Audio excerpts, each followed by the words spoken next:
Hello, and thank you for joining us. The White House Office of Management and Budget has rescinded its memo calling for a freeze on federal funding, which has led to even more questions and confusion.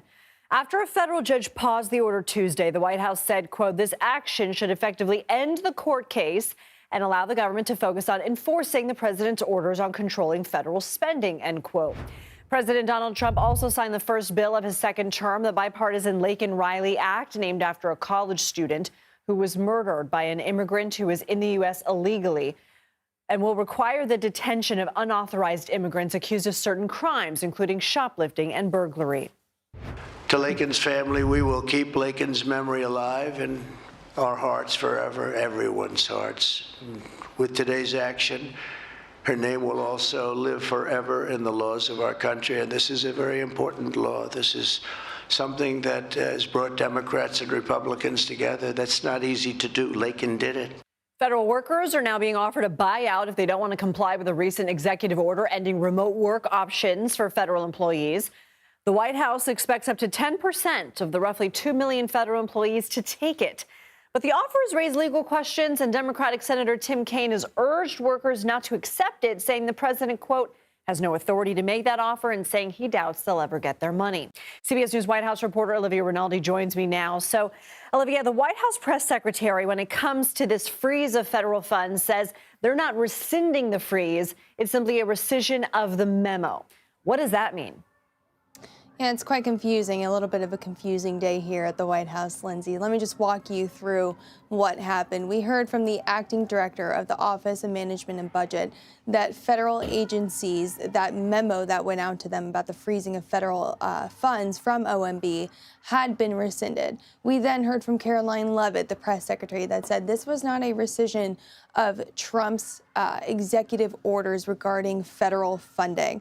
Thus, we are in this period of confusion where we're learning that the freeze is just in relation to that Office of Management and Budget memo, not to Trump's executive orders. Those executive orders that he issued last week regarding DEI policy and other policies, making sure they're in line with his agenda. Those are still in place, but the functions and making sure that each agency is taking these in and following along these policies, that has been rescinded for now. So again, a lot of questions. We're still seeking a couple answers on what this means in this confusion. But none of the executive orders rescinded funding like this memo did. No, those are still in order. And even, in fact, you heard Trump today when he was talking about the Laken-Riley Act, when he was signing it, he was talking about some of these budget measurements and saying that the reason why this federal funding is still in place, this freeze, is because they want to review kind of line by line and go through and root out what they're calling waste and pet projects and things of that sort. You heard Trump talk today about scholarships for people in Burma, talking about other things going to people in Gaza. These are the types of things that they're going line by line and looking at. But yes, the federal funding freeze at this point is still in a stay. Let's talk about this skepticism over the federal employee buyouts. What's happening there?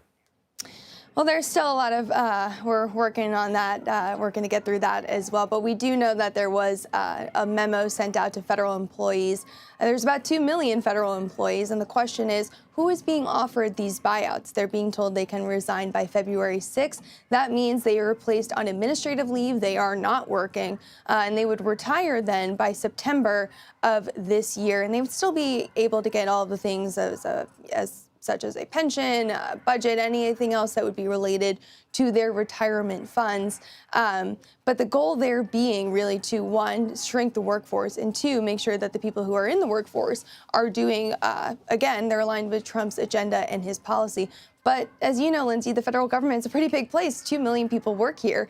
So the question being, who's getting these emails? Who's getting these offers? I've been asking federal agencies, does that include air traffic controllers? They're facing a federal shortage.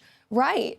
Are they included in that? National security officials, postal workers. There's all sorts of questions about who this exactly pertains to. So we're working out to find out who is getting this offer. We do know also that it might be related to people who are working at home. That's what we've been hearing from White House officials. If you're working from home and you don't want to come back into work, well, then you can take this buyout and you can stay home. President Trump also signed another executive order Wednesday focused on education and school choice. What can you tell us? Yeah, this makes good on a campaign promise he had talked about. This really opens up federal funds for parents to make school choice decisions for their children. Trump also directed Pete Hegseth, a newly confirmed Secretary of Defense, to use Pentagon funds to allow military families to also participate in school choice. And to the Secretary of Interior, we don't have that person yet. They are not confirmed. But once they are, they can direct the Bureau of Indian Affairs to also allow for more school choice. So this is something he campaigned upon. This is something that gives parents a little bit more flexibility, and it's something that he promised to do. Okay, Olivia Rinaldi, thank you.